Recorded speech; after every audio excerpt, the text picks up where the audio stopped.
Hello guys, and welcome back to my channel. Please do subscribe, follow, like, comment, especially if you like these story times. So izolo, when we did that video, cheesy garlic bread, we did a story time as well. Basically about destiny swapping. So sizoqhubeka lapho. And please do not forget to hit me up and find out more about our Kavi boards. Anyway, siyakhumbula izolo ukuthi bese kwamalume uThemba noThabo sebeyintshontshile inwele, sebeyintshontshile isiqephu samalume. Fast forward story yaphuthuma.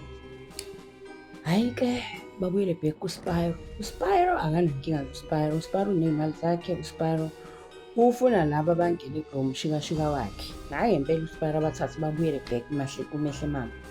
uMehle Mamba hhayi-ke athi hhayi-ke nisebenzile bafana. Hhayi-ke uMehle Mamba athathe izinto ayibeke emsamo wakhe ashaye amathambo.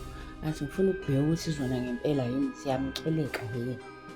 Ngazi ukuthi ziyamkeleka-ke. Hhayi nangempela kube ngazi ukuthi ziyamkeleka izinto.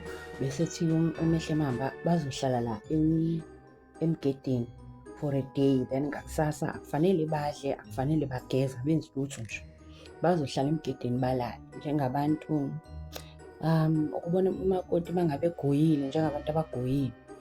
So-ke nangempela-ke benze njalo. Ngakusasa uMehle Mamba ahlanganisa iy'taputapu zemithi, mese ey'hlanganisile abagcobe ngento emhlophe engazi ukuthi umcako. Bese ethi eneke ahanjwa-ke manje kiwaphi? Semathuneni.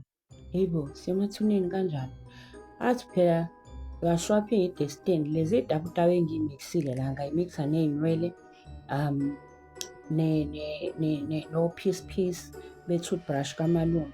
Yinto le kuzofanele ukuthi nidle niyigwinye le. Kodwa manje khona imikhuba ekufanele siyenze ngoba sintshontsha idestiny yakhe. So ngeke simane sitshontshe idestiny yakhe. Uma sitshontshe idestiny yakhe kufanele ukuthi sithumele ngomkhathi enye idestiny yesinye ispirit ezofika ihlale kuyona. So kufanele ukuthi thina sithole ithuna elinganakiwe, ithuna ulibonayo nje ukuthi abantu bakhona baze balibheke, yabo nje probably bayixakekele into enjalo. Then lelo thuna sizosebenza ngomhlabathi walo ukuthi sitshontshe idestiny yalo muntu lo washona la, futhi izohamba iye kumalume bese ekamalume-ke ingena kuThabo noThemba. Hayi nangempela hhayi abafana basaba, abafana sebehluphekile, abafana sebexakekile. Uyababona ukuthi bayimisele ngantoni, abanandaba nje ukuthi bayihlanganisa nani. Ababuze futhi uMehle Mamba ngalesi khathi besendleleni beya emathuneni ukuthi niyayazi lento eniyenzayo bafana bami, ninaso isibindi, nizoyimela yini? Hhayi abafana bathi hhayi baba sizoyimela baba, sesixakeke kakhulu baba, sesixakeke kakhulu. Hhayi nangempela bawacinga amathuna baze bathole elinye excuse me, elibonakala ukuthi kwakuyithuna kodwa selithe ukwehla. Uyabona nje ukuthi linotshani, alinakiwe nje, nesiphambano sakhona sesiphashile. Ngoba guys, nakani amathuna awakini. Hhayi ngoba nisuke nibathandaza abantu, just ukuthi nje abantu bangagangi ngawo. Hhayi nangempela kuMehle Mamba akhiphe izinto zakhe, ashunqise la phezu kwaleli thuna, abize iy'pirithi, abize izinto ay'bizayo. Hhayi kumane kushintshe izulu, kuphenduke kube mnyama, kube ngazi ukuthi lifuna ukuduma, kushaya umbani.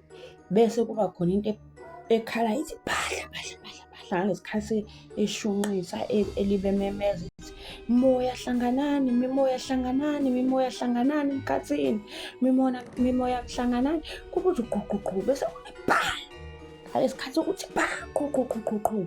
Bese banika ley'tabutabu ebashunqisela ngalento ayishunqisayo uMehle Mamba. Hayi bo guys, yasabisa leya nto. Abanikazi bathi gwinyani. Bayigwinye nabo bathathe iy'taputapu bagwinya abafana. Abanandaba nje ukuthi yini lento abayigwinyayo, kwenzakalani, ababuzile ukuthi kukhokhwa malini. Hhayi back to i-cave kaMehle Mamba. Uma befika kwi-cave, hhayi-ke athi uMehle Mamba nizizwa kanjani? Hhayi bathi hhayi ngeke khona into esizwayo nje, yabo ngathi sinamandla. Bose kusanjalo kumane ngingena ikhole ekhaya. Hayibo, iphuma kamalume. Thiwa hayibo, sekunenkinga lana. Umalume usemane wawa waquleka. Usephuthunyiswe esibhedlela. Ulele esibhedlela uwile wadlikisa. Thiwa hayibo, uyaphila yini? Kubuza bona oThabo. Ucingo lingena kuThabo. Hhayi uyaphila umalume kodwa manje ingqondo ngathi ithanda ukuhamba. Hhayi wathi hhayi siyeza nkosi yami ngomalume wethu. Bavala ucingo basale bahleka. Ahleka uMehle mama bathi he. Hhayi yenzekile yenzeka abafana bami. Nizobona-ke manje. Yonke into izozenzakalela. Nina, hawu nina, imali izobuzwa kunina. Ningabuzi nanokuthi izofika kanjani. Anyway, bafana bami, aninamali. Kodwa-ke kuloko enizobe senikwenzile-ke kuzonitholisa imali. Futhi imali izoyizela nje kunina. Mina into engiyifunayo, ngifuna ukuthi ningihlabele iy'nkomo eziwu-2 ney'mbuzi eziwu-7. Bese ngiyayithatha nihambe niyoyifaka nje emfuleni. Kuyobe ngazi ukuthi zigwilizile. And then bese ngifaka imali. Abanikeze isikhwama athi imali niyifaka la. Uma seniyitholile mina ngiyobona ukuthi seniyitholile nokuthi niyithole kanjani leyo mali. Ukuthi ngiyoyifaka isikhwama niyifake kulo mfula lo. Leyo mali leyo iyoyifikela kumina ngendlela efika ngayo.